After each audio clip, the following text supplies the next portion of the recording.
Okay. And we're live. I think we live. It say 6 seconds. Well, thank you, Mr. Claude McKnight himself, for joining me on my platform with Radio Ride with Kalonda K. And this isn't my first time meeting you, so I am honored that you were willing to even conduct this interview with me on today. That's my Um, pleasure. My pleasure. Thank you, thank you. And I know he is a hot commodity, y'all. He got places to be. He dressed nice. He got to go. So we're gonna make this really nice and sweet and get the facts out there so everybody can know who Mr. Claude McKnight is and where he started. And so I have a few questions for you because I mean I already know some things, but in case people don't know, you were originally a part of the group Take Six, started in the 80s.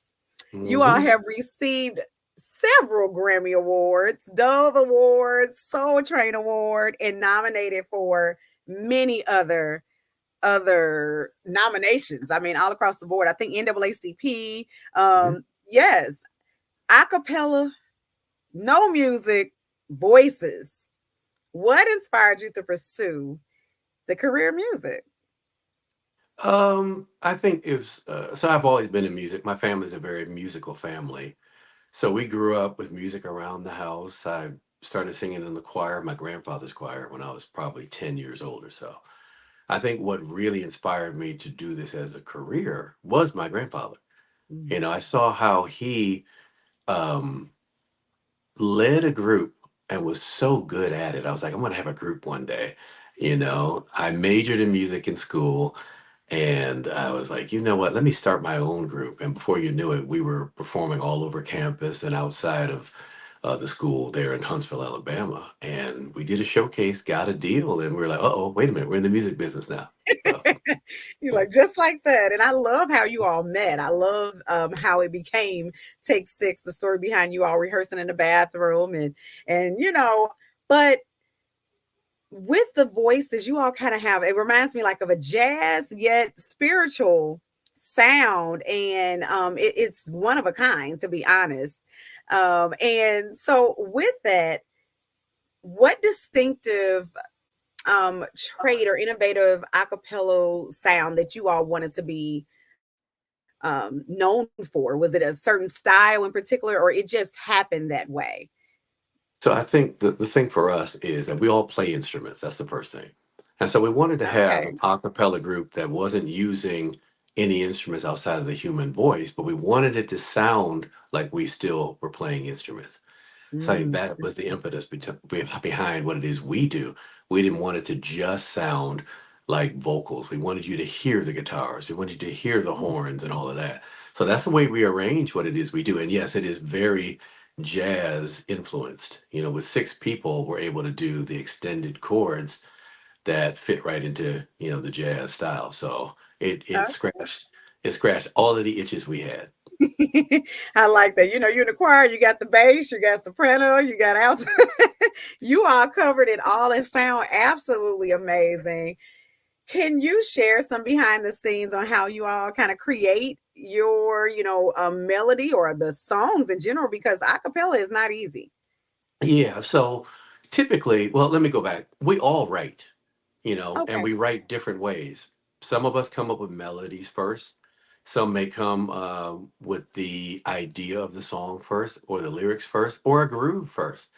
But what we end up doing more often than not is taking our ideas, if they're not all the way fleshed out, to Mark Kibble, who's our resident genius arranger. And so the sound of Take Six is basically from the brain of Mark Kibble. So we make sure that we run Mm. it past him so it can pass the Mark test and Yeah. just roll from there. I like that, the Mork test, because he is the one that came in the restroom when you are rehearsing or somewhere rehearsing, and he Yes, added the extra voice he sure because you did. started with how many, right? So we How many? started we started with four. It was a Four. quartet, and with four people, we were basically doing a few jazz chords here and there, but it was mostly like barbershop style or doo-wop. Mm. That was very popular in like the 50s and 60s. Mark came Okay. into the bathroom, added a fifth part, which opened up the chord structure a little bit. Then we added one more member, and that really went into the wheelhouse of what has been most comfortable for him as far as an arranger. 6 parts for him is the magic sauce. So that's how it came together. Awesome. Did you all have any like collaborations with anybody else? Because it's already a dynamic group of voices, and it's like, how would you collaborate? But have you all ever done any collaborations? Oh, we've done a ton of collaborations. Everybody from Johnny Mathis to Kenny Rogers to Dr. Dre to Oh, Katie Lang to I mean Ella Fitzgerald, Quincy Jones, Stevie Wonder. There's a lot of people over the years. man. And you all like going through the Rolodex of music. I mean, it's so much, but I couldn't address Take Six, and not say Claude McKnight, who has his own thing going as well. You a musical genius. You come from a family of musicians, and it's kind of like, is it second nature for you, or did you really have to work hard at being creative in Take Six as well as your solo career? So I think it's a bit of a misnomer. I don't think anything comes easily for anybody. What I think is you have a talent, and you may have an extreme or amazing talent, but you still have to work hard at it to refine it, to get it to where you want it to be. Because if you don't, I think you can be kind of stuck in a place to where whatever your natural talent is, you just stay right here. And I think it Mm, takes six because everybody is very creative. We're always trying to push each other to that next level. And even within my family, there's 4 boys. I'm the oldest, and my brother Brian is the youngest. So we all grew up together singing and writing music and playing music. So I think there's that healthy competition that happens when there's more than one person, where you're trying to outdo that person or you know, or really try to impress that person. So I think that's what we do in Take Six a lot. really. And that's good, because I definitely believe in having, like you said, healthy competition. Um, Hmm. like you said, to be able to be better. I remember when we were in LA and I asked you something about how can I be a better artist, or how can one be a better artist? And you said be the best version of you, Hmm. but work at it. And so I was like, that is so real.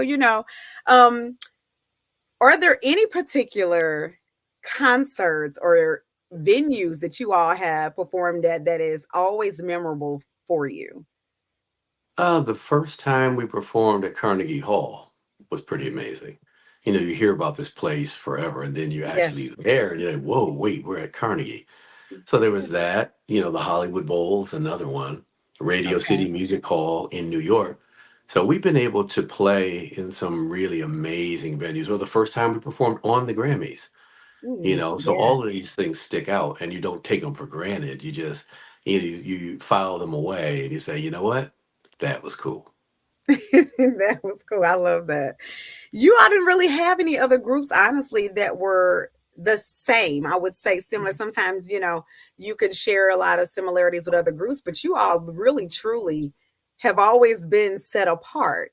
Um, and it's kind of tricky, I say, for me, just as a listener, and I'm just like, it takes me to church at the same time as I'm like, but this is some jazz. This is some good music here. Um, Within you all's journey, what are some of the challenges you all have faced when it came to, whether performing in certain venues? Because you were around in the 80s, and I know at that time there's different things you all faced than what I face now as an entertainer or anyone else. We are decades below that. What are some of the challenges you all endured, and how did you keep going? So I think the interesting thing for us is we were left alone quite a bit. And what I mean by that is we never had anybody trying to take us in directions that we didn't want to go in, whether Amazing. that was the record company or management or anybody else. Because when we first came out and we were signed to Warner Brothers Records, they told us, they said, we have no clue what we're going to do with this music. We just Yes. like what it is you guys do. You go and do it. Do what you do. So I Mhm. think with that kind of mentality and them knowing that we had a good handle on who we were, Yeah. and them not having high expectations for what was going to happen. I think that was part of it as well. I think that that's a God thing. I think that Yes, they weren't sure, and God was like, "Well, I'm not going to limit it. I'm going to show you what I can do." that's right. So Yeah, so from the very beginning, our first album went crazy, you know? So to answer the question more fully, though, I think one of the biggest challenges when you have a group is making sure that you're all on the same page enough that you can continue moving forward. Yeah. You know, you get bogged down sometimes in having meetings and trying to impart your vision or someone else's vision or trying to make sure that everybody's heard. And I think we're good at all of those things, but it can take time because Yeah. it's not just one person saying, "Yo, I'm gonna do this, I'm gonna do that, I'm not gonna do this, I'm not gonna do that." It's six people who have to line up. And that Mhm. is a challenge, but I think we've been together long enough and we respect each other enough to understand that the process is important. You have to go through that process and you have to come out the other side knowing that everybody feels good enough to stay on the same page. Love that. And most people think, oh, you can't work together, groups can't last. But I've been happy to talk to Confunction and talk to you guys, like groups that have been around for decades, and you all are still doing it because you're touring now, right? Like, where are you Yes. going? I know you just did you just had a recent show. Where were you all just So recently, wow, where were we? We were in California. We did our last show of the year was in California, which is great since I live in California. yeah. And all of us don't live in the same place, so that's a blessing and a curse sometimes. Um, right before that, I mean, we were in Texas, we were in Arkansas, we were in Tennessee, we were in, a lot of places. We were still out there, probably close to 100 dates a year. Yes, I was like, that is absolutely amazing that you all are still doing work. Are you creating new music still, or Yes. yes, Yeah, continually. we're in the studio now. We're working on a straight ahead jazz project that Ooh. is we've bitten off a lot, so Okay. we're trying to do these songs justice. I mean, old classic songs, a lot of them not even songs that are vocally driven. So we're having Mm. to reimagine them for what it is we do. So that's what we're working on now. Wow, I'm sure it's gonna be absolutely amazing. I cannot wait to hear it.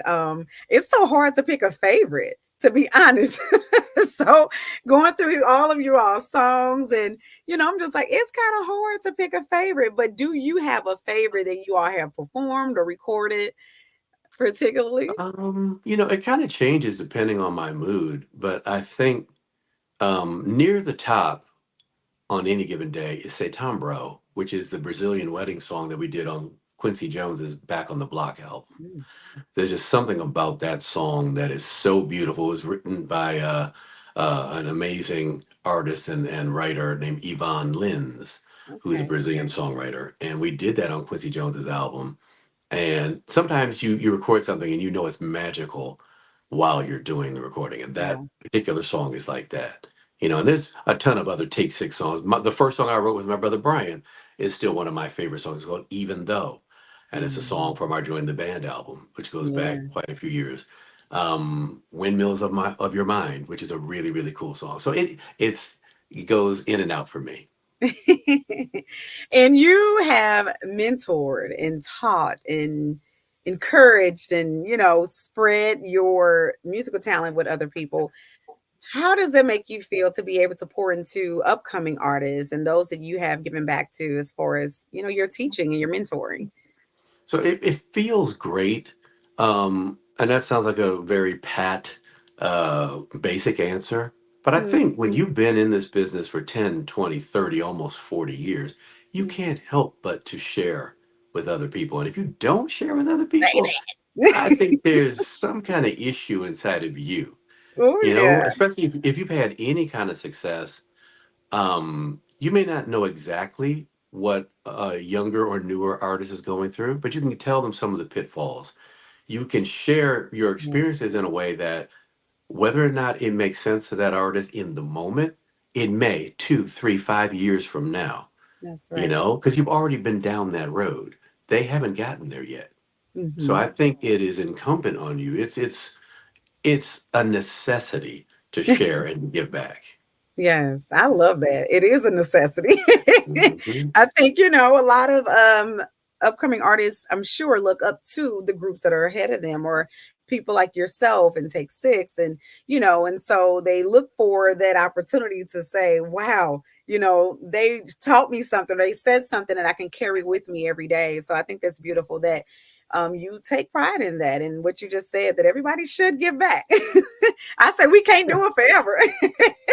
exactly. Yeah.